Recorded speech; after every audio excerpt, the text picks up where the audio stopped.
Bismillahirrahmanirrahim. Assalamualaikum warahmatullahi wabarakatuh. Alhamdulillahirrahmanirrahim. Moga-moga yang hadir di sini sehat semua,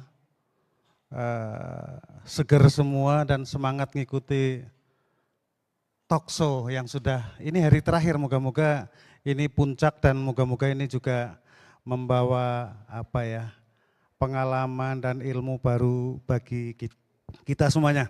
Bapak Ibu yang kami hormati, Pak Direktur, para senior, para kepala balai, rekan-rekan saya, dan ini kelihatannya ada adik-adik atau anak-anak atau cucu-cucu saya juga hadir. Moga-moga juga ini bisa, talkshow ini juga bisa memberikan pemahaman baru atau ilmu baru bagi adik-adik kita, anak-anak kita yang hadir dan ikut pada acara talkshow siang hari ini. Saya teringat waktu saya tugas di Rio, saya selalu membawa tagline, mungkin Mas Wahdi ingat itu tagline saya. Saya selalu membawa tagline karena konservasi tak mungkin sendiri. Kalimat ini agak multitafsir karena konservasi tak mungkin sendiri, itu bisa berarti dengan konservasi kita akan banyak teman. Atau bisa juga berarti bahwa konservasi nggak mungkin dilakukan satu orang atau satu unit kerja saja. Terlalu sombong kalau kita Direktorat Jenderal KSDA mengatakan bahwa bisa menyelesaikan masalah konservasi sendiri. Terlalu sombong. Karena harus dengan banyak pihak. Kemudian saya ingat juga ada tagline dari Pak mantan Dirjen KSDA dulu, Pak Wiratno, yang mengembangkan konsep extended family dalam bidang konservasi. Semakin luas, semakin banyak keluarga untuk berbicara konservasi, saya yakin konservasi juga akan semakin ringan. Kita pikirkan, kita lakukan bersama. Boleh tepuk tangan untuk kita semua pakai ini. Hari ini kita akan mendengarkan pengalaman dari para pegiat konservasi yang tentunya beliau-beliau ini bertiga ini merupakan orang-orang tokoh yang senantiasa membangkitkan semangat, gairah, kemudian menggaungkan, mengajak kita semua untuk menengok, kemudian melihat dan paham tentang konservasi dalam bidang apapun. Semangat ini lahir dari sebuah kesadaran atau passion dari masing-masing beliau ini untuk berkarya dan berkontribusi dalam bidang konservasi. Saya kira sudah hadir semua di sini. Saya akan memanggil satu persatu para narasumber pada pagi hari ini. Yang pertama, yang terhormat Profesor Dr. Damayanti Bukhori, MSc. Kepala, ya tepuk tangan. Silakan Ibu Prof.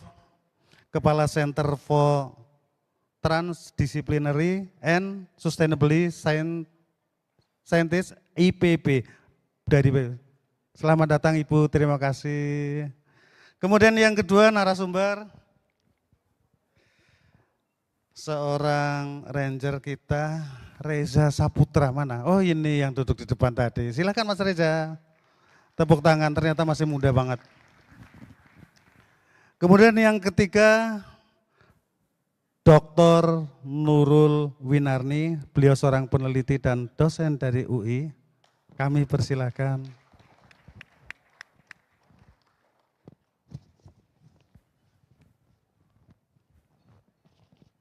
Silakan Ibu. Ya, sudah hadir lengkap di depan kita. Saya akan membacakan sedikit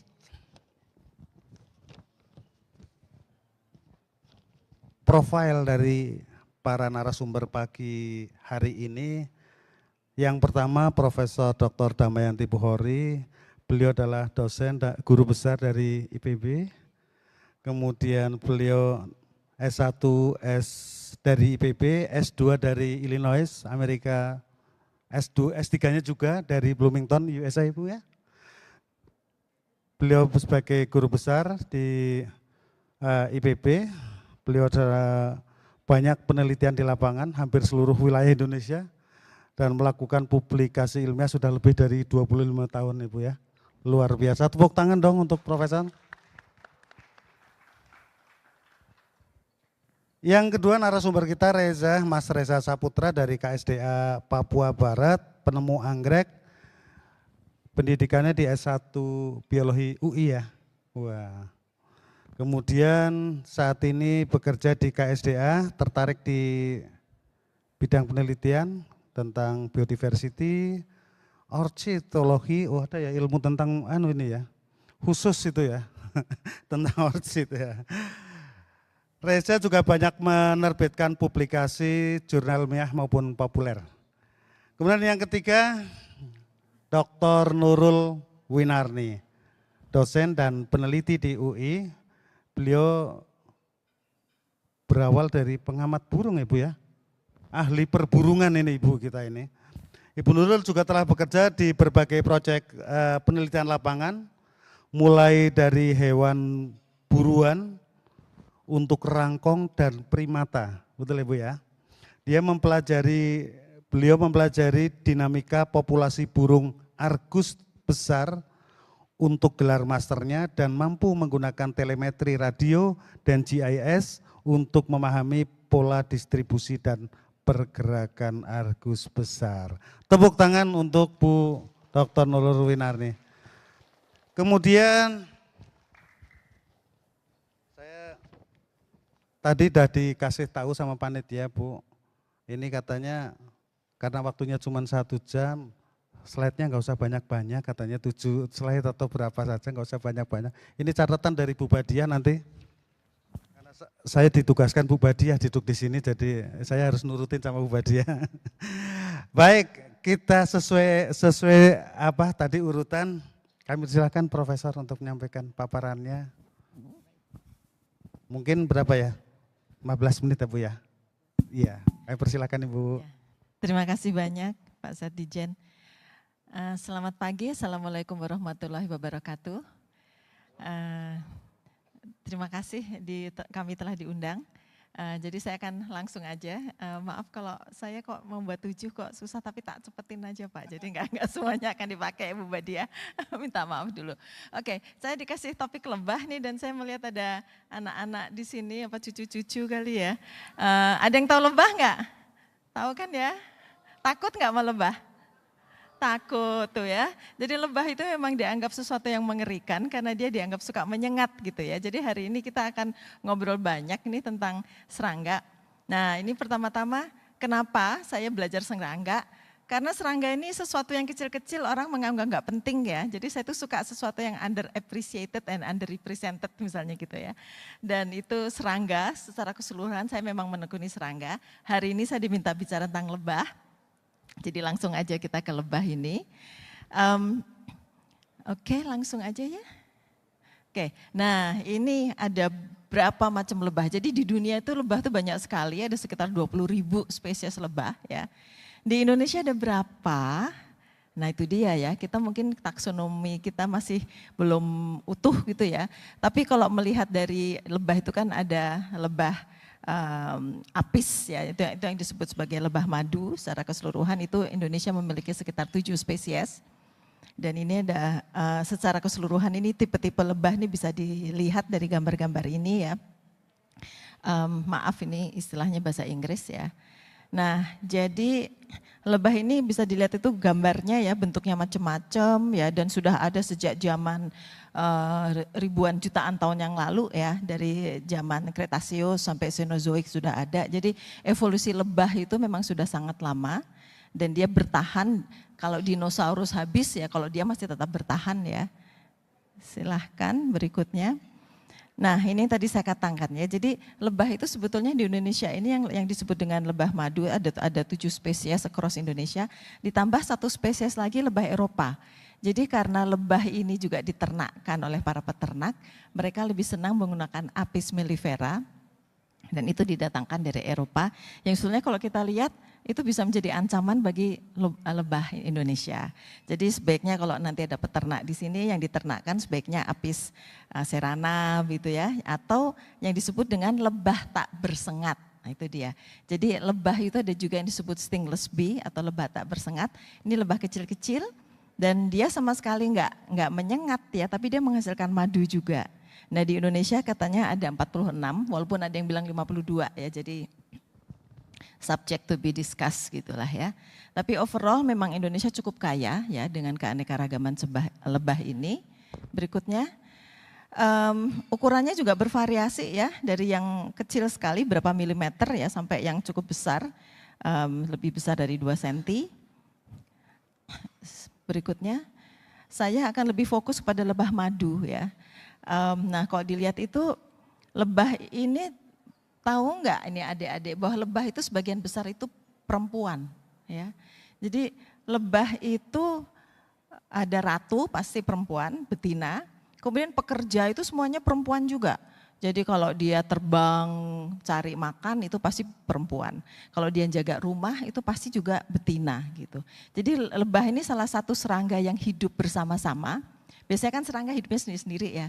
Nah evolusinya ini lebah ini menarik sekali karena mereka hidup bersama-sama, kemudian mereka bisa berdiskusinya, mereka tuh pakai dance, pakai tarian. Jadi kalau mereka mencari makan, mereka tuh bisa mengukur jarak antara rumah mereka dengan sumber pakan, kemudian mereka akan memberitahu pada temannya, oh ada di sekian derajat dari rumah, mereka akan berdansa sesuai arahnya dengan arah sumber pakan itu. Ya, jadi keren banget ini lebah. Pertama dia lebih banyak betina, kedua dia bisa berinteraksi dengan menari-nari. Nah sekarang kita tanya, emang kenapa sih, apa sih pentingnya lebah, kenapa kita harus belajar tentang lebah ya, selain keunikan tadi ya. Ternyata lebah ini penting banget karena dia ini menjadi penyerbuk ya dari hampir 75% dari seluruh tumbuhan yang ada di dunia. Ya, jadi lebah ini basically dia penghulu, dia mengawinkan. Kalau nggak ada lebah, nggak akan ada produksi pertanian, kita nggak makan, ya kita bisa makan beras, kita bisa makan serealia gitu ya, kita bisa makan nasi ya. Tapi buah-buahan, kacang-kacangan, kemudian kayak cabe gitu, itu nggak ada gitu, karena mereka perlu diserbuki. Nah saat ini unfortunately sedang ada fenomena global di dunia, yaitu menurunnya populasi lebah, dan itu sudah terdokumentasi di Eropa, di Amerika, itu sudah ada penurunan populasi lebah. Kenapa? Macam-macam. Pertama karena perubahan land use, ya. Kedua karena pestisida, penggunaan pestisida yang kemudian membunuh lebah itu sendiri. Ya sehingga ada quote ini saya ambil ya, jika lebah hilang dari muka bumi, maka kehidupan di muka bumi hanya mampu bertahan beberapa waktu. Tetapi jika manusia hilang dari muka bumi, maka kehidupan di atasnya akan terus bertahan. Jadi artinya manusia itu nggak penting untuk ekosistem. Ya, lebah itu lebih penting dari manusia. Ini betul-betul membuat kita menjadi harusnya lebih humble ya. Kita rendah hati karena ya Allah kita nggak penting-penting amat gitu loh. Lebah itu jauh lebih penting. Karena kalau nggak ada lebah nggak ada tumbuhan. Kalau nggak ada tumbuhan berarti nggak ada pemakan tumbuhan. Jadi semua rabbit, serangga-serangga yang lain, burung itu semua akan hilang. Dan semua rantai makanan itu akan kolaps ketika lebah itu hilang. Itu sebabnya tadi saya mengatakan kenapa saya senang yang belajar lebah. Karena lebah itu kayaknya orang menganggap nggak penting, kecil, takut gitu. Tapi ternyata impact-nya itu kalau nggak ada itu the whole world will collapse ya. Oke, berikutnya. Nah, jadi sejauh mana Indonesia sudah penelitian? Sudah cukup banyak penelitian dan peneliti Indonesia, Pak Kahono, Ibu Rika, Pak Triatmowidi, teman-teman dari BRIN itu banyak sekali ya. Dan mereka sudah banyak menekuni taksonomi dari serangga, kemudian ekologi juga dari lebah maksud saya ya. Nah, selain melihat taksonomi, morfologi, kemudian ekologi dan perilaku, ada juga yang penelitiannya sekarang sudah sampai pada DNA. Ya, jadi Ibu Rika itu beliau penelitian tentang iDNA, diantaranya bisa melihat madu ini madu asli atau madu ini madu palsu. Karena madu kan sekarang bisa dibuat palsu ya, orang mencampurkan gula gitu. Nah dengan melalui iDNA, environmental DNA, dia tuh bisa mendeteksi apakah di dalam madu itu ada DNA-nya lebah. Nah ketika dilihat, oh ini ada DNA-nya lebah, berarti itu madunya asli. Kalau ini palsu, nggak akan ada DNA, polennya nggak ada, lebahnya nggak ada. Jadi ini deteksi yang ampuh sekali untuk melihat keaslian madu. Tapi mungkin harganya masih mahal ya Pak ya, metodenya untuk mengecek ini ya. Oke, kemudian apa yang bisa kita lakukan? Yang tadi saya sudah mengatakan adanya sendiri sudah apa yang dilakukan oleh teman-teman. Sebetulnya yang menarik ini ada yang disebut dengan citizen science ya. Jadi ada juga citizen science itu apa ya? Bukan. Jadi apa? Iya, sains masyarakat, tempat sains publik gitu ya. Di mana masyarakat itu menjadi bagian dari pengambil data itu. Jadi kalau di Amerika itu ada kunang-kunang misalnya ya. Kemudian kunang-kunang itu ketika orang melihat ada kunang-kunang, mereka kemudian mencatat, kemudian melaporkan. Nah itu salah satu apps yang bisa dipakai itu diantaranya disebut dengan iNaturalist. Kami kemarin dari PEI, Perhimpunan Entomologi Indonesia, bekerja sama dengan IPB dan kemudian juga ada Syngenta ya. Kita melakukan pelatihan untuk citizen science, sains warga ya, sains warga tentang lebah yang ada di Indonesia. Jadi kita waktu itu melakukan training pada beberapa mahasiswa dan ini sebenarnya bisa dilakukan untuk semua, bukan hanya mahasiswa ya. Jadi kita melakukan training tentang jenis-jenis lebah, terutama lebah yang besar-besar, kalau yang kecil-kecil agak susah ya. Tapi lebah madu itu kan Apis cerana, Apis dorsata, itu mudah ya dilihat ya. Kemudian mereka mendownload apps-nya, kemudian tiap kali mereka melihat lebah, mereka kemudian bisa foto, kemudian kirim ke apps. Nah dari situ kita kemudian bisa mendeteksi keberadaan lebah di Indonesia itu ada di mana aja. Nah ini kegiatan dilakukan 2 tahun yang lalu, setahun yang lalu 2023 ya. Dan sekarang sudah sekitar 1.700 observasi yaitu dari Aceh sampai Papua. Sehingga kami berpikir ini sebetulnya kalau iNaturalist ini bisa kita kembangkan ya. Dan bisa dipakai oleh teman-teman untuk membuat sains warga. Ini cocok untuk ya kalau SD mungkin agak susah ya, SMP, SMA, publik itu mereka kemudian bisa menyebutkan jenis-jenis spesies ada di mana aja. Paling enggak kita dapat peta sebaran. Ya, jadi lebah kita menggunakan peta sebaran itu ya. Kemudian oke, langsung aja apa yang bisa kita lakukan untuk menjaga lebah ya, tadi saya sudah mengatakan sudah ada kehilangan global pollinator decline terutama karena perubahan tata guna lahan. Pestisida. Jadi apa yang perlu kita lakukan bersama-sama?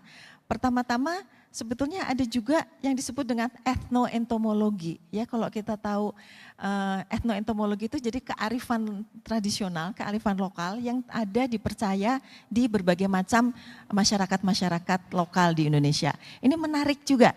Ya karena tiap-tiap masyarakat biasanya mempunyai pemahaman sendiri tentang keberadaan. Kalau di Jawa itu misalnya garengpong itu mulai berbunyi, garengpong itu apa ya? Tonggeret ya. Kalau mulai berbunyi gitu ya garengpong, oh ini mulai musim kering ya.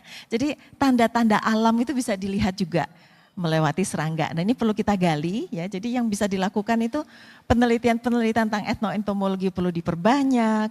Kemudian kita harus menjamin bahwa lebah itu, konservasi lebah itu bagaimana. Ya itu tadi sejauh ini kemarin kita melakukan studi di Indonesia walaupun itu masih kuesioner.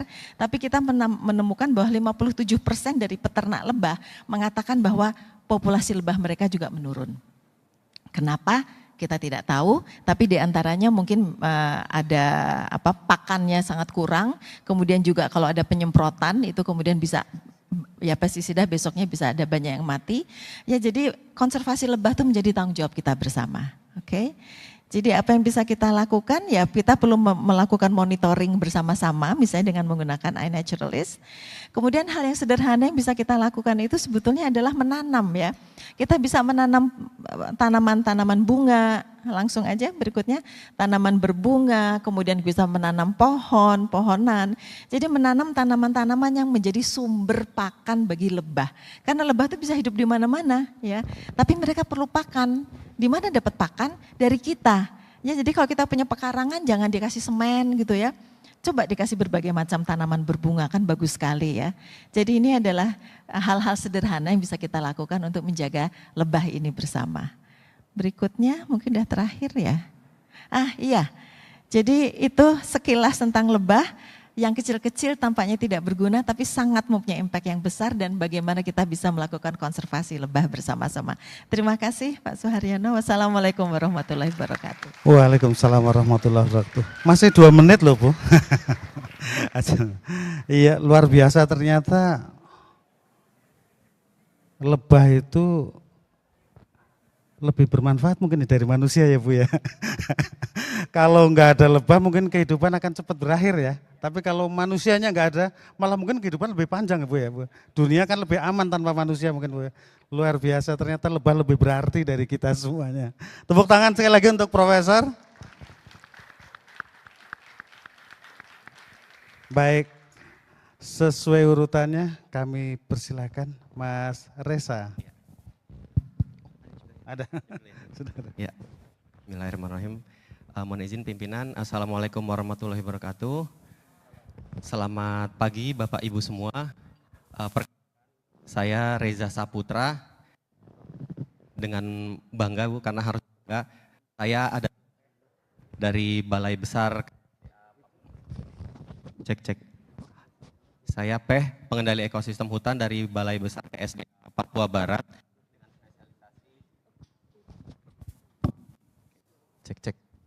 Cek, oke. Dengan spesialisasi konservasi jenis anggrek. Kemudian, cek. Selanjutnya, oh ya, oke. Selanjutnya, saya juga karena hari ini Pekan ke Hati, banyak membicarakan IUCN, saya juga termasuk volunteer ke dalam Orchid Specialist Group, Species Survival Commission di IUCN. Jadi saat ini, belakangan ini saya sedang mengerjakan proyek namanya Orchids of the Berhad Peninsula. Sederhananya ingin melihat berapa banyak anggrek yang ada di Papua Barat gitu. Jadi tadi judulnya dikasih seperti itu ya, sederhananya ingin mencari berapa jenis anggrek yang ada di sana. Jadi memang banyak sekali eksplorasi yang saya lakukan.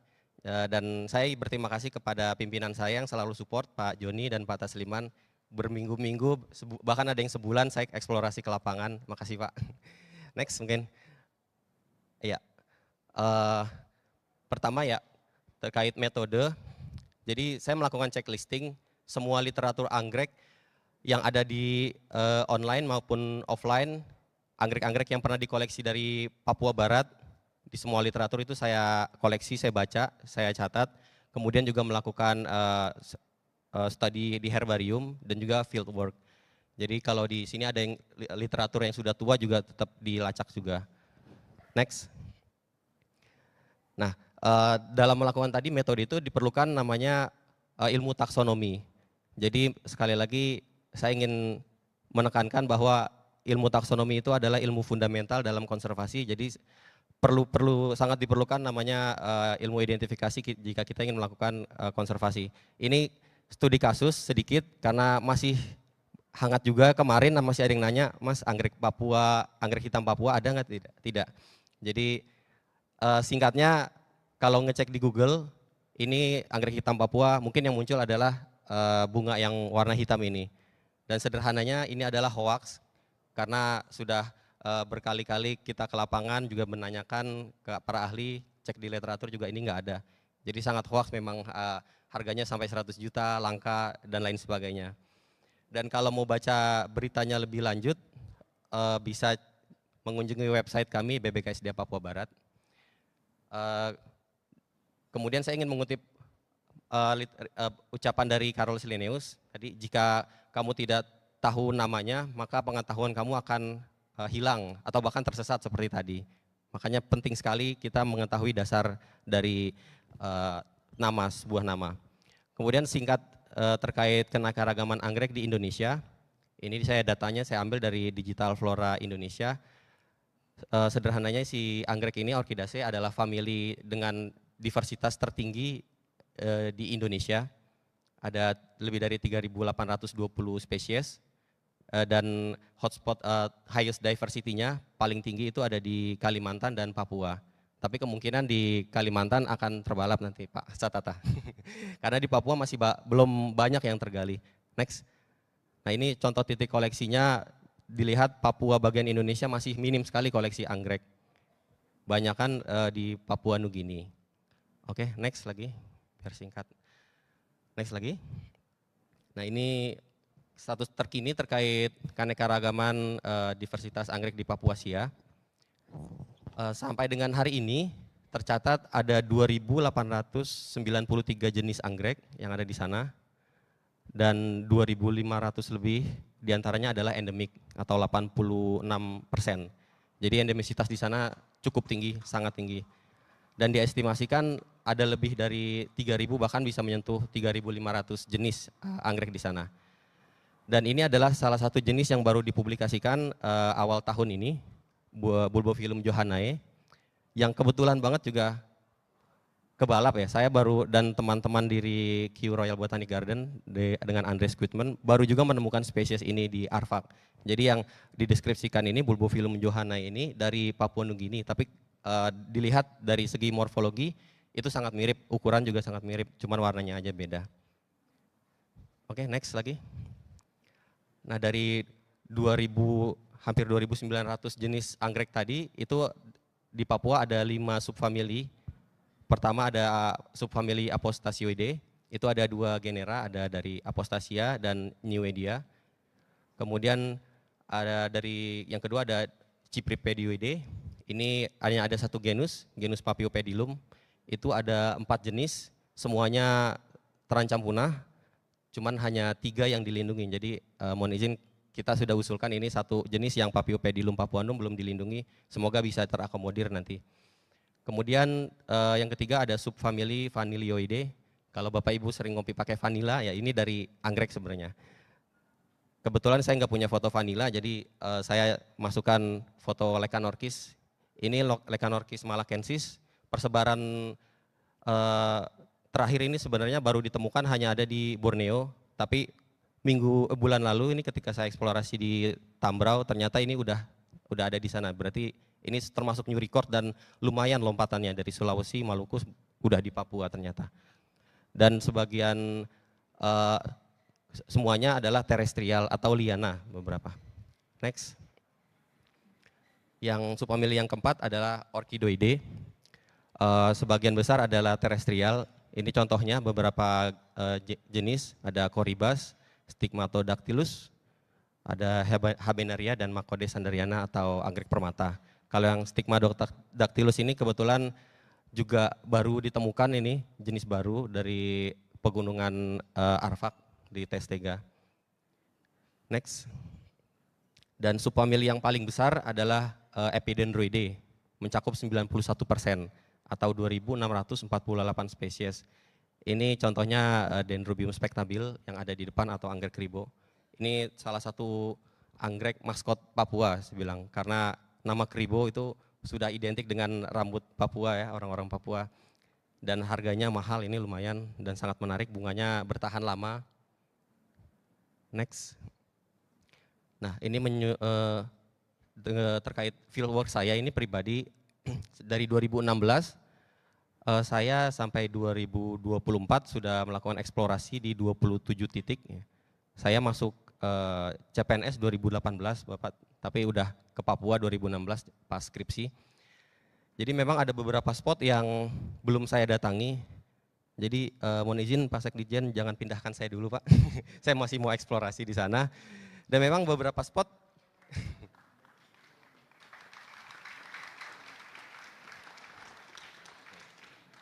jadi dari beberapa spot ada yang zona merah juga. Jadi belum berani juga ke sana. Next. Nah ini ada video singkat 30 detik. Ini salah satu kegiatan ketika di lapangan. Saya di tebing untuk menginventarisasi, memonitoring populasi anggrek kantung. Itu bisa diklik mungkin videonya yang kanan. Nah ya. Jadi ini anggrek terancam punah, Paphiopedilum papuanum di pegunungan Fafak. Nah saya kesini tuh bermodalkan 2B Pak, Bismillah dan BPJS saja Pak. Gak ada alat pengaman Pak.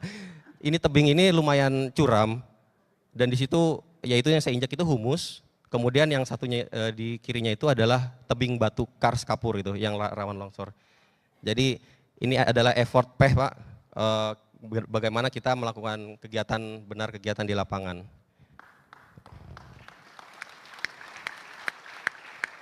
Ya, next.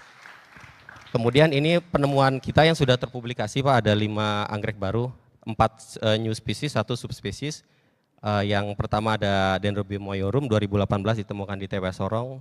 Kemudian ada Dendrobium sagin di TW Klamono 2018. Terus juga ada yang Dendrobium labium subspesies uriae itu di 2022 di Waigeo. Kemudian ada yang baru banget tahun lalu itu di TW Sorong juga ada Bulbophyllum wiratnoi. Kemudian ada Bulbophyllum Mitaniorum. Namanya apa tadi? Bulbophyllum wiratnoi. Oh, Wiratnoi. Iya, untuk Pak Wir, Pak. Hadiah pensiun.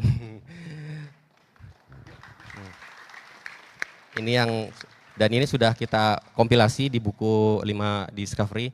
Dan kalau nanti ada penambahan spesies baru lagi kita akan tambahkan. Misalkan ada 5 lagi berarti nanti akan lama-lama makin banyak, Pak.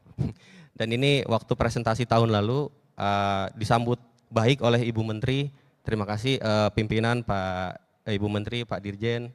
Ini memang kalau spesies baru pasti jadi angin segar ya untuk konservasi ya. Jadi berita baik. Dan pimpinan kita sangat mengapresiasi kalau ada penemuan-penemuan baru. Next. Nah ini kebetulan Pak dari 2022 saya bersama tim dari taksonom dari BRIN, Brida Papua Barat, Unipa, dan Royal Botanic Garden Kew melakukan eksplorasi ke lapangan dan sekitar sebenarnya ada 23 spesies diduga baru dan ini beberapa contoh spesies 5 yang saat ini kita sedang tuliskan, beberapa sudah dideskripsikan dan sudah dibuat botanical illustrationnya dan semoga di tahun ini target kita tahun ini atau paling lambat ya tahun depan semua spesies ini kita udah publikasikan. Nah yang pertama ada Bulbophyllum, ini semuanya Bulbophyllum. Yang pertama ada Bulbophyllum dari section Macrouris dari Cagar Alam Pulau Batanta Barat. Ini eksplorasi bersama orang BRIN, peneliti Pak Destario Metusala. Kemudian ada yang kedua Bulbophyllum dari section Polymeres. Ini ketika infer kegiatan potensi dan permasalahan Pak, jadi dapat anggrek juga. Kemudian yang di tengah ada Bulbophyllum section Lepidoriza. Ini dari Cagar Alam Pegunungan Tambora Utara, dibantu oleh, disupport oleh G4 Climb waktu itu. Kemudian ini yang baru bulan lalu dapat di Cagar Alam Pegunungan Tambora Selatan, ada Bulbophyllum dari section Kodonosipon dan Bulbophyllum dari section Papulipetalum. Oke, dan jenis-jenis yang baru ini kita sudah laporkan ke Pak Dirjen dan kita ikut arahan Pak Dirjen, rencana kita akan menamakan untuk masyarakat lokal atau dengan kearifan lokal di sana. Karena memang itu sangat berasa untuk kita Pak di UPT ketika kita menambahkan spesies baru itu untuk mereka gitu. Pendekatan kita, pengelolaan kawasan kita ke masyarakat itu juga jadi lebih enak Pak dibantu oleh mereka.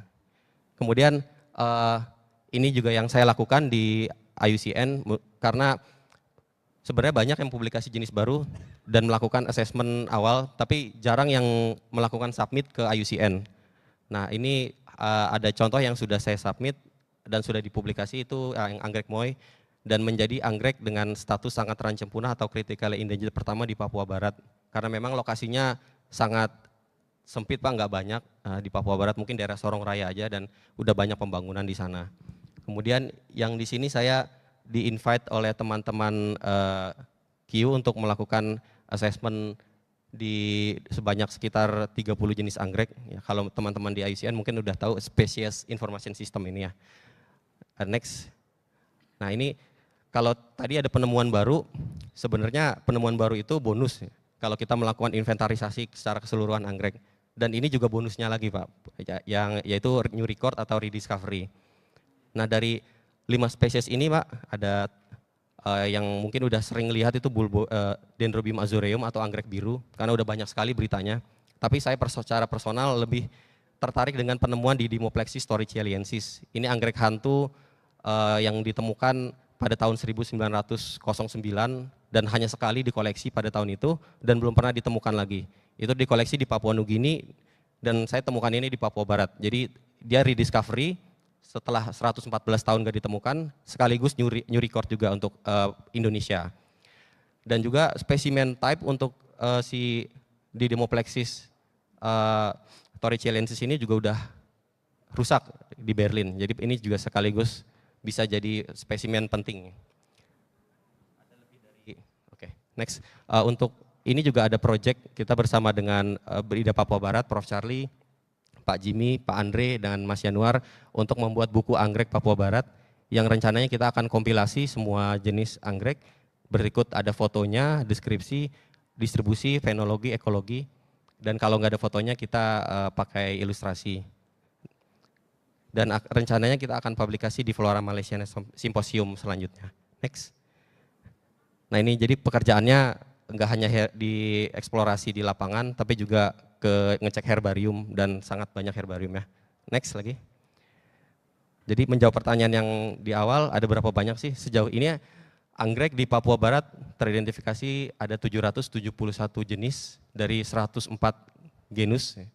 Dan kita sudah mengecek spesimen tadi 2000 spesimen lebih herbarium dan literatur. Kemudian kita sudah mengeksplor 20 site location dari 2023 dan sudah memfoto ratusan jenis anggrek. Next lagi. Ya, ini terima kasih kepada para sponsor support ya. Dan kepada mentor saya Pak Destario Metusala, kepada Pak Andre. Ini ada quotes ini Pak terakhir. Our knowledge of plants on the largest tropical island in the world may not be as comprehensive as what is known about animals, but we are working hard to change that. Ya, terima kasih, Pak. Iya, tepuk tangan, luar biasa. Umur masih muda ya, tapi kayaknya bala-bala yang di depan-depan saya ini kayaknya belum semuanya bisa melakukan yang seperti itu deh. Apalagi ikut tadi yang di tebing tadi kayaknya. Pak Joni udah ke sana belum Pak Joni? Belum ya. Diajak nanti Pak Joni ke sana itu. Iya, enggak semua kepala balai bisa melakukan hal-hal seperti ini atau mendapatkan kesempatan untuk seperti ini. Saya kira untuk PH kita, ranger kita yang di lapangan, ini sebuah prestasi yang luar biasa. Sekali lagi tepuk tangan yang meriah untuk Mas Reza. Sangat membanggakan. Baik, pembicara narasumber kita yang ketiga, kami persilahkan Bu atau Mbak Nurul Winarni. Kami persilahkan Ibu. Terima kasih. Boleh slide-nya ya. Terima kasih Pak. Assalamualaikum warahmatullahi wabarakatuh. Waalaikumsalam. Senang sekali saya berada di sini pagi ini untuk bisa sharing tentang kupu kita. Jadi ini mungkin perjalanan citizen science untuk khusus untuk monitoring kupu-kupu di perkotaan. Next. Sedikit aja tadi cerita bahwa saya sebenarnya memang awalnya peneliti burung dari sejak saya lulus kuliah S1 tahun 94. Kemana-mana sebenarnya fokusnya di burung, tapi kemudian bahkan cerita-cerita kisah-kisah kita sebenarnya ini sekalian promosi dituangkan di satu buku ini bersama teman-teman para peneliti, para konservasionis. Kita bikin buku tentang judulnya Catatan Tersembunyi Pejuang Konservasi, ini dengan teman-teman dari Society for Conservation Biology Indonesia.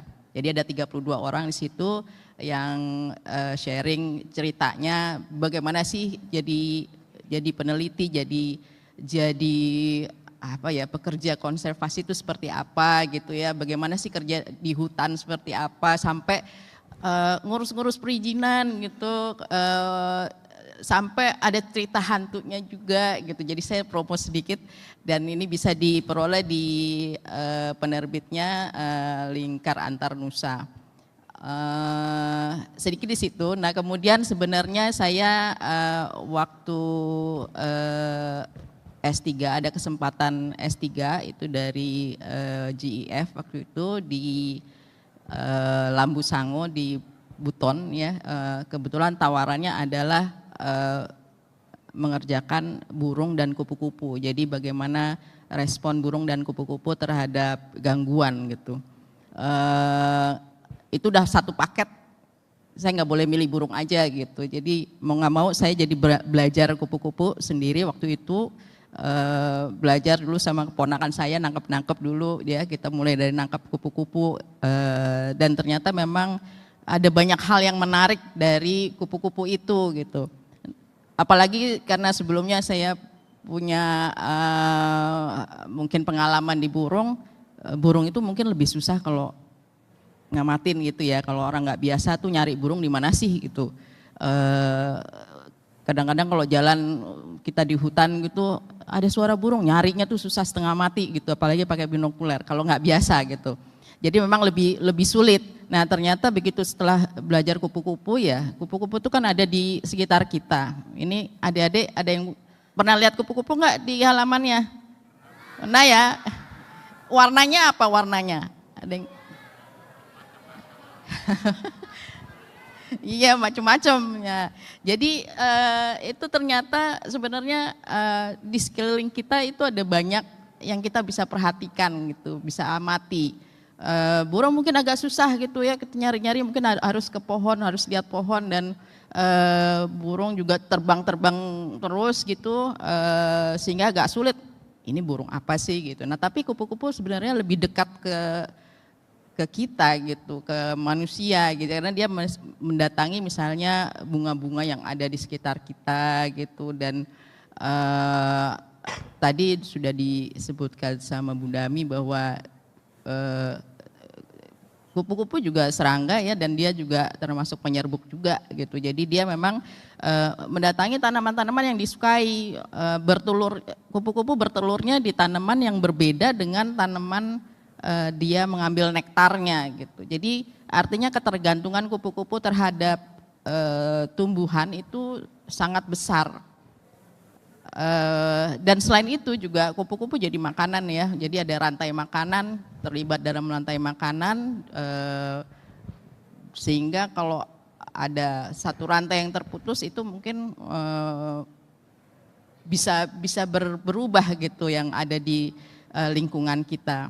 Nah kemudian waktu itu zaman pandemi, zaman mulai pandemi 2020 itu kan para peneliti jadi istilahnya nggak bisa kemana-mana ya, karena kita nggak boleh kemana-mana lah istilahnya ya, penelitian kita banyak yang tertunda, apalagi kalau harus keluar kota kita nggak boleh naik pesawat segala macam, dan ini menimbulkan ide ya, nah bahwa apa sih sebenarnya yang kita bisa lakukan yang kita akan tuh kayak kadang luput dari pengamatan kita sehari-hari.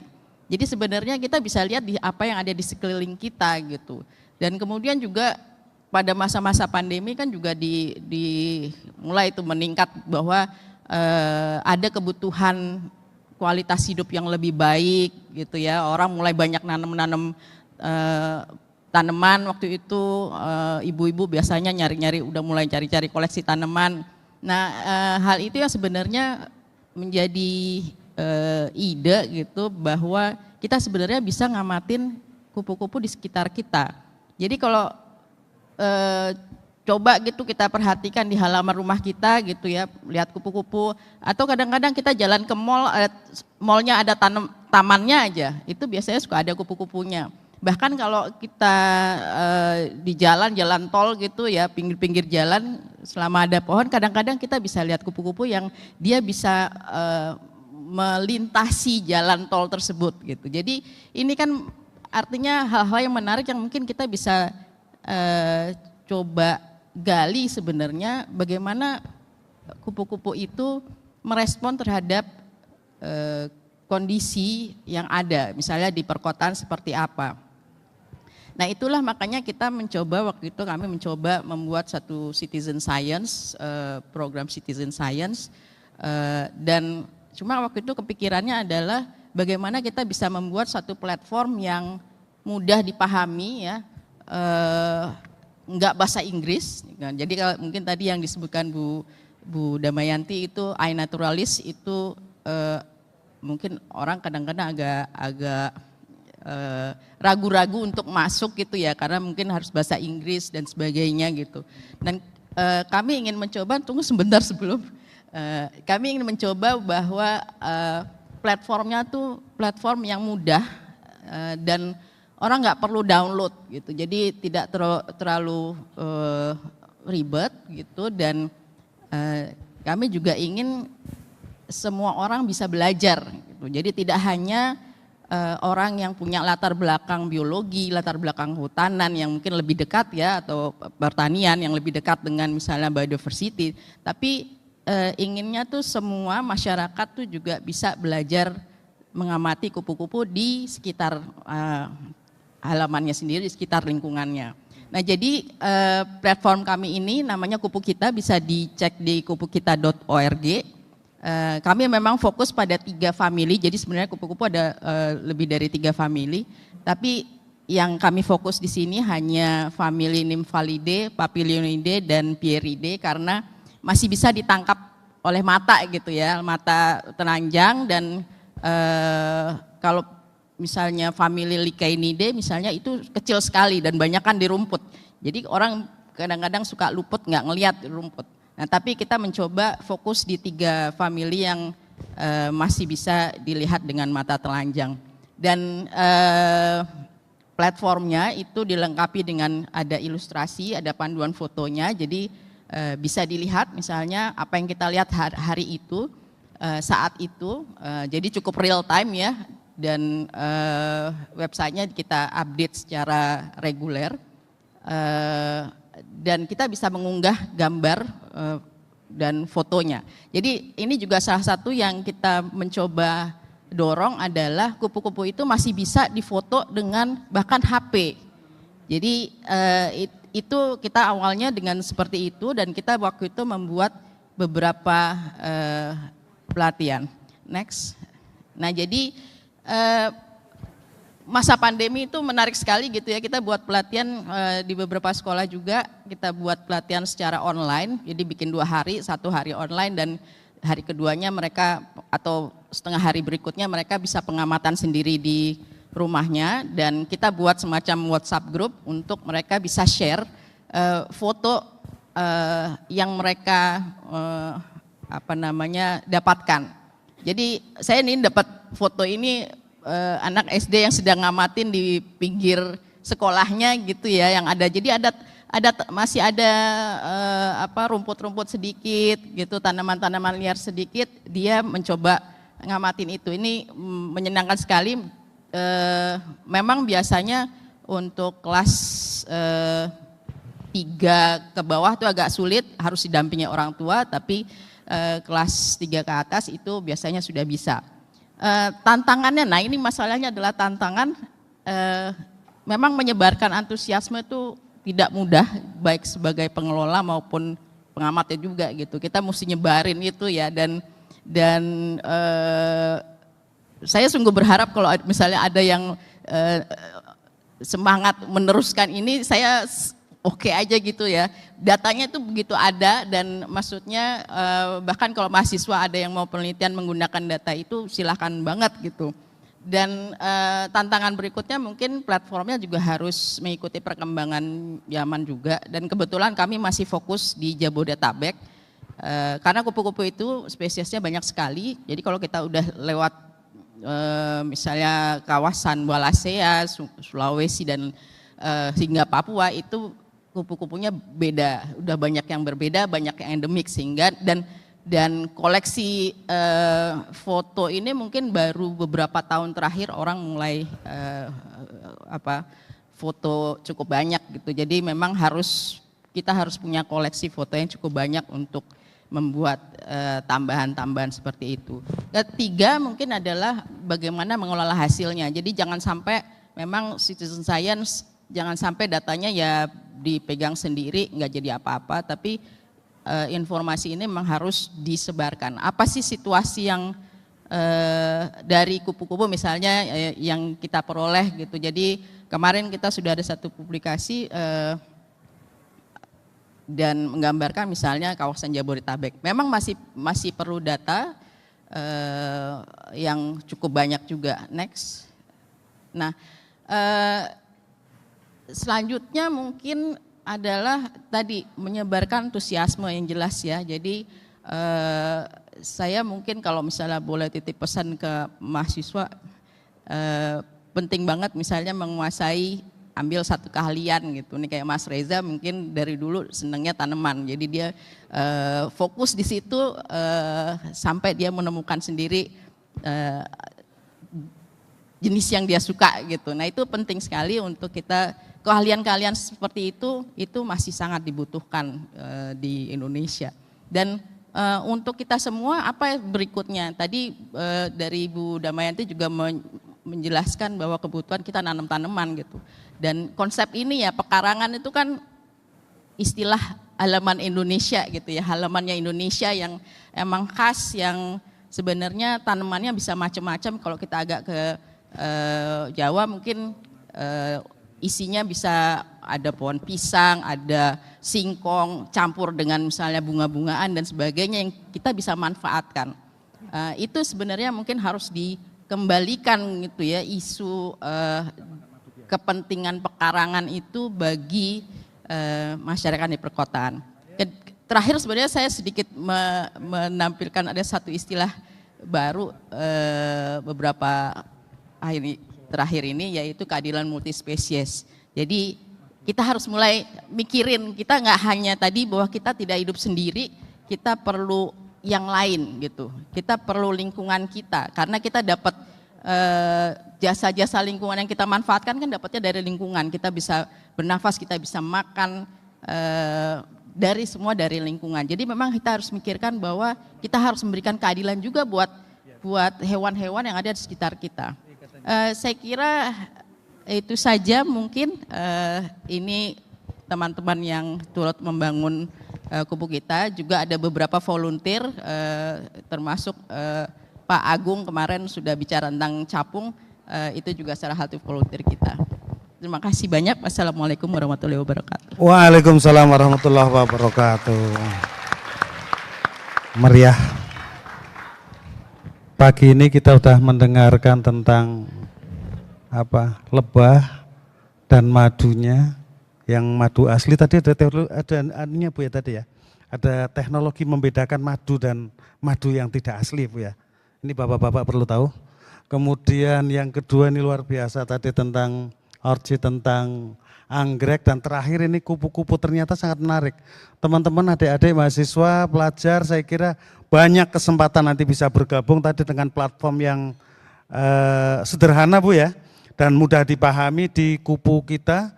Saya kira nanti juga teman-teman, satu yang saya garis bawahi dari Bu Nurul tadi, sering-sering publikasi dan sering-sering sharing terhadap penelitiannya. Jangan pelit lah bahasanya Bu ya. Lebih sering kalau habis neliti di sharing, kemudian dipublikasi dengan bahasa yang mudah dipahami dan seterusnya Bu ya. Itu pesan yang harus yang saya garis bawahi dan menyebarkan antusiasme ya. Ketertarikan ya terhadap hal-hal seperti ini. Saya kira ini menjadi hal yang sangat penting untuk kita semua. Baik, sekarang jam 10:05. Panitia minta waktu tambahan untuk barangkali ada yang mau bertanya pada sesi saat ini. Minta waktu 10 menit ya, barangkali ada teman-teman yang akan bertanya, silahkan. Banyak banget. Ya 3 orang ya ini ya. Silakan panitia, mic-nya untuk 3 penanya. 3 penanya dulu, sebutkan. Dek, itu mic-nya udah dipegang di belakang ya Dek ya? Saya. Iya udah. Yang depan ngalah dulu sama yang belakang, mungkin lebih senior yang belakang ya. Enggak. Lanjut silakan. Selamat pagi Ibu dan Bapak. Perkenalkan, nama saya Ida, saya lulusan dari S1 Biologi UI. Kebetulan nanti untuk S2 saya ada rencana untuk melakukan penelitian terkait dengan peran polinator terhadap perkembangan dan evolusi bunga. Insya Allah masih proses pendaftaran di Cambridge, insya Allah. Saya ada pertanyaan untuk Ibu Damayanti dan Ibu Nurul dan juga Kak Reza. Mungkin untuk Kak Reza dulu, karena kan anggrek itu sangat berkaitan dengan polinator.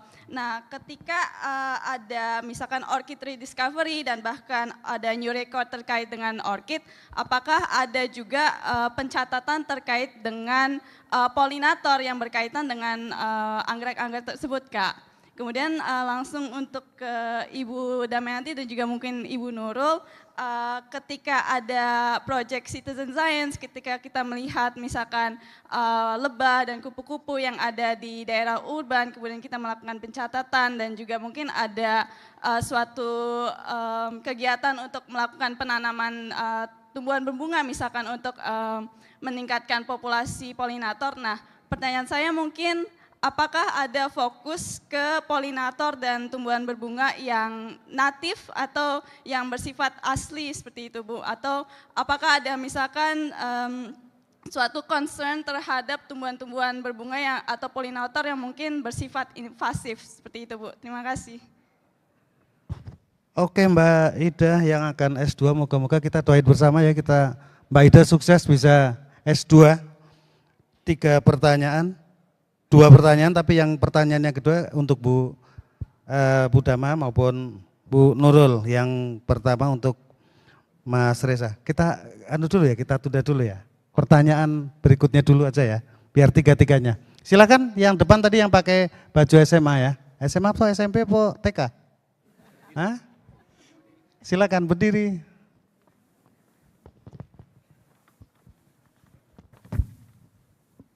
Baik, Assalamualaikum warahmatullahi wabarakatuh. Nama saya Aisyah Salina Safaira, saya dari SMA Islam Al-Fajar.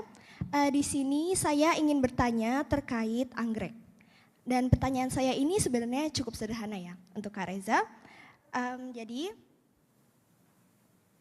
apakah ada spesies anggrek yang sudah punah dan apakah jenis itu sangat berpengaruh bagi lingkungan atau ekosistem hutan, dan jika berpengaruh apa peran anggrek tersebut dan bagaimana anggrek tersebut bisa punah? Itu saja, terima kasih. Luar biasa pertanyaannya. Pertanyaannya fokus ke Mas Reza ya, spesies yang sudah punah dan pengaruhnya nanti terhadap dampaknya terhadap lingkungan. Kemudian yang terakhir, yang belakang. Ya, baik. Assalamualaikum warahmatullahi wabarakatuh. Waalaikumsalam. Selamat siang Bapak Ibu sekalian. Perkenalkan nama saya Farhan, saya dari tim Inflores yang dimana kami Dari mana Mas? tim Inflores. Inflores. Proyek yang dimana kita fokus terhadap peningkatan kapasitas spesies terancam dan juga kegiatan pemberdayaan masyarakat di Pulau Flores begitu. Izin saya ingin bertanya terhadap Profesor. Tadi saya sangat tertarik terhadap paparannya yang dimana bahwasanya terkait lebah itu lainnya adalah female bias gitu, yang dimana kita tahu bahwasanya sangat populer sekali istilah yang namanya queen bee begitu. Dan di bawahnya itu juga Prof juga mengatakan bahwasanya secara verbatim kalau misalnya dunia tanpa lebah itu maka akan hancur. Dunia tanpa lebah itu akan dunia tanpa lebah itu akan hancur, tetapi dunia tanpa manusia itu tidak apa-apa begitu. Saya teringat istilah itu seperti di dalam ilmu psikologi itu disebut the queen bee syndrome, yang mengatakan bahwasanya suatu kelompok itu lebih baik dibandingkan kelompok lainnya begitu. Nah, saya ingin bertanya terkait kenapa sih kalau misalnya queen bee syndrome itu kan mengartikan bahwasanya gender perempuan itu khawatir terhadap sikap patriarki yang dimana makanya gender wanita itu harus lebih baik begitu kan. Nah, tapi kalau misalnya di dunia lebah itu kenapa ada istilah queen bee begitu? Kenapa di lebah itu perempuan lebih mendominasi seperti itu? Itu pertanyaan dari saya. Terima kasih. Ini mempelajari kesetaraan gender lebah dari Mas. Ini pertanyaan khusus untuk Prof nanti. Baik. Kayaknya yang paling banyak pertanyaan Mas Reza ya, satu-satunya narasumber laki-laki mungkin jadi menarik dari Mbak. Silakan Mas Reza, Iya. singkat padat. Oke, terima kasih atas pertanyaannya.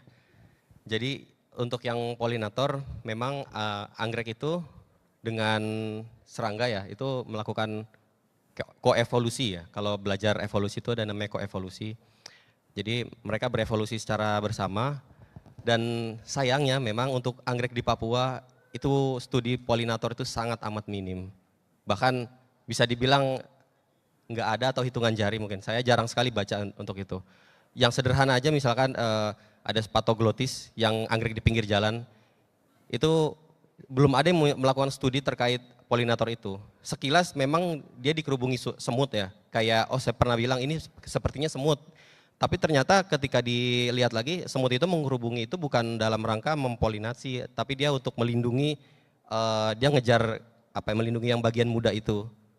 Seperti itu contohnya. Terus juga ada anggrek yang dia punya variasi bunga warnanya itu lebih dari 20 warna gitu. Itu untuk menipu satu jenis anggrek Pak, Dendrobium cuthbertsoni. Kalau ngecek di Instagram Balai kita udah pernah posting. Itu satu jenis itu variasi warnanya tuh luar biasa dan kita duga itu untuk menipu si burung Pak. Jadi anggrek ini dari section Calyptrochilus pada umumnya memiliki nektar. Tapi uniknya ternyata si cuthbertsoni ini nggak punya nektar. Jadi sepertinya dia menipu burung itu biar kan kalau misalkan burungnya pinter ya kalau warnanya satu aja, oh dia udah tahu ini si anggrek ini bunga ini nggak punya nektar jadi dia nggak datang lagi. Tapi dia punya banyak warna nih, jadi dia visitnya ke banyak tempat jadinya, seperti itu. Itu prediksi kita, tapi belum ada yang benar-benar mempelajari studi itu. Makanya kita welcome banget kalau mau studi polinator di Papua. Mas Reza udah berkeluarga? Sudah Pak. Oh, ini pertanyaan dari saya pribadi. Enggak ada Asli, hubungannya Pak. dengan penanya. Asli Sorong Pak. Asli Sorong ya? Iya, lahir besar di Sorong, Oh istri. iya, anak makanya nggak satu. mau pindah ya? Oke. Lanjut Mas Reza. Terus untuk yang anggrek yang udah punah ada jawabannya dan banyak. Salah satu contohnya bisa baca di website BBKSDA Papua Barat juga. Saya pernah tulis tentang anggrek tertua di dunia. Itu didapat dari fosil amber Pak. Jadi ada serangga dia bawa polen, terus terpreservasi dengan sangat baik. Itu kayaknya dari 20 berapa ratus juta tahun yang lalu gitu. Nah itu udah punah sampai sekarang udah nggak ada lagi. Dan dampaknya sayangnya saya nggak tahu Pak. Maksudnya kalau dia punah itu apa dampaknya untuk manusia? Karena sangat minim pengetahuan kita terkait itu. Ya paling itu aja. Mohon maaf kalau kurang memuaskan. Pengaruhnya kalau ada satu spesies punah itu belum ada yang meneliti atau belum Kalau ada man untuk itu ya? anggrek belum ada Pak. Tapi yang jelas itu kerugian genetik yang luar biasa. Kerugian genetik minimal Contohnya itu ya, iya. kerugian genetik ya. Karena Pak anggrek di Papua contohnya ya Dendrobium section spatulata, dia punya petal yang menarik ya, dia bisa berliku-liku gitu. Dan itu menjadi indukan untuk silangan yang sangat bagus, favorit gitu untuk di luar negeri. Dan ini kan sumber daya genetik juga Pak ya, Oke, seperti itu. cukup Mas Reza. Cukup ya Mbak Ida dan Mbak Nih pertanyaannya. Baik, berikutnya kami serahkan pada Profesor terkait dengan pertanyaan dari Mas Farhan tadi. Kenapa kok berbeda balik gitu loh tentang dominasi gender Perempuan. yang ada di ada di lebah. Oke, baik. Terima kasih pertanyaannya. Pertama mungkin untuk Ida ya, tadi untuk citizen science, apakah ada fokus juga pada tanaman. Biasanya kalau kami melakukan orang kan melaporkannya itu jenis-jenisnya ya, jadi memang kita langsung melihat lebahnya itu sendiri. Tapi kemudian ketika dia upload juga dia sedang hinggap pada tanaman, nah kita juga bisa ikut identifikasi jenis-jenis tanamannya apa. Jadi kita tidak spesifik harus identify apakah ini spesies invasif atau tidak, itu tidak fokus ke situ, tapi itu memang akan terrecord. Ya, apakah dia di situ sebagai transient hanya istirahat, ataukah memang dia menyerbuki di situ, itu sebagai data itu nanti bisa dilihat. Tapi sebenarnya fokusnya pada lebahnya itu sendiri ya. Yang pertama itu, yang kedua pertanyaan Mas Farhan ini susah banget nih. Ini agak cerita evolusi sedikit ya. Jadi intinya gini Mas Reza, lebah-lebah itu yang menyengat itu kan sebetulnya sengatnya itu kan modifikasi dari ovipositor ya. Jadi ketika dia betina, dia tuh punya ujung abdomennya tuh punya alat yang disebut ovipositor. Itu adalah ketika dia meletakkan telur itu dia pakai ovipositor.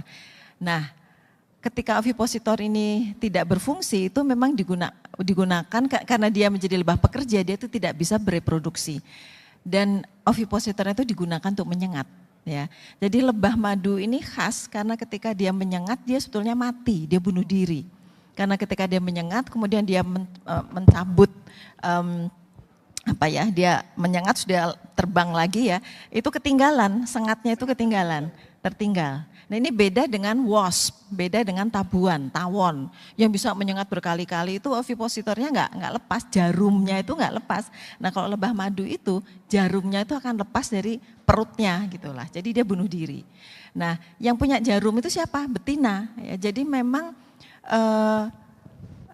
yang bekerja betina, yang mencari makan betina, jantan itu tugasnya hanya kawin, ya.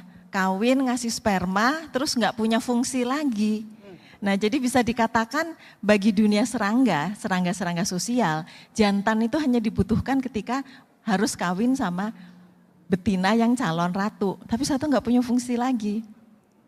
Bukan merendahkan laki-laki ya, tapi di dunia lebah memang seperti itu. Jadi sebenarnya pertanyaannya adalah, lah terus gimana kok bisa lebih banyak memilih jadi betina gitu dibandingkan jantan. Nah ini adalah cerita evolusi sedikit gitu ya, yang memang mengatakan bahwa queen bee ya, dia tuh memang mengeluarkan feromon yang menyebabkan anak-anaknya tuh nanti mendapat sinyal bahwa oh masih ada feromon, masih ada queen, jadi reproduksi si anak-anak betina tuh nggak akan bisa berkembang karena ditekan oleh feromon yang dikeluarkan oleh queen bee itu. Nah, makanya queen itu hanya boleh satu, anak-anaknya tuh semua adalah slave-nya dia kalau mau dikatakan gitu.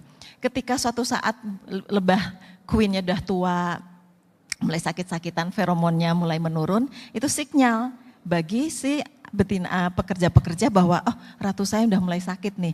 Nah nanti anak-anak yang saya kasih makan itu larva-larva dikasih makan, itu dikasih jenis-jenis makanan tertentu sehingga dia nanti akan jadi calon-calon ratu.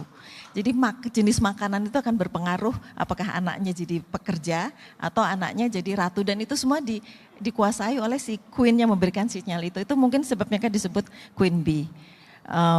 Begitu kurang lebih ceritanya kenapa disebut queen bee dan kenapa itu betina ya, karena memang jantan nggak begitu berfungsi kan, natural selection biasanya seperti itu ya. Oke, Iya, terima kasih. Ini ada 4 kali Bu Prof mengulang pejantan itu nggak terlalu berfungsi. Hati-hati teman-teman. Jadi ada berapa hal tadi yang kita dapatkan, termasuk ternyata beda Bu ya, tawon dengan lebah madu itu beda ya. Ada yang bisa nyengat berkali-kali, ada yang cuma sekali itu ya, dan bunuh diri. Oh iya, oke. Baik, terakhir barangkali Bu Nurul. Iya, baik, yang untuk pertanyaan tentang polinator alami tadi ya, tanaman-tanaman yang invasif atau tidak. Memang masalahnya kalau di perkotaan itu kan udah habitat man-made habitat gitu ya, habitat yang udah dibentuk oleh manusia. Jadi tanaman-tanamannya tuh memang udah carut-marut kalau saya boleh bilang. Tapi maksudnya kita kan karena memang kita punya keinginan untuk nanam tanaman tertentu gitu ya. Jadi memang sudah di kota memang sudah banyak sekali tanaman-tanaman yang bukan asli Indonesia gitu. Seperti tadi Bu Dami sudah sampaikan bahwa ya kita taunya tanamannya emang dari foto gitu ya, dia kupu-kupunya datang ke bunga tertentu berarti dia mendatangi memang tanaman jenis itu. Jadi memang memang pentingnya adalah di salah satu dari usaha monitoring ini adalah kita mendapatkan tambahan-tambahan cerita lebih banyak tentang tanaman apa yang memang disukai kupu-kupu. Jadi saya kira kalau di perkotaan kita cukup aman, kita mau menambah tanaman sesuka kita, tapi yang misalnya disukai kupu-kupu, tapi juga mungkin menyisakan tanaman-tanaman liar juga gitu yang jika ada lahan-lahan tersisa ya dibiarkan juga, itu juga bisa mendatangkan kupu-kupu lebah juga, saya kira itu. Baik, terima kasih ke Bu Nurul. Terakhir, saya kira cukup ya. Berikan tepuk tangan yang paling meriah kepada narasumber kita. Saya tidak akan menyimpulkan, tapi ada satu quote barangkali yang penting bagi kita, bahwa Tuhan menciptakan makhluknya itu tidak iseng, tidak asal-asalan. Pasti memiliki tujuan. Jangan pernah menyepelekan makhluk Tuhan sekecil apapun. Terima kasih, saya mohon maaf kalau ada salah dalam memandu diskusi siang hari ini. Saya akhiri. Assalamualaikum warahmatullahi wabarakatuh.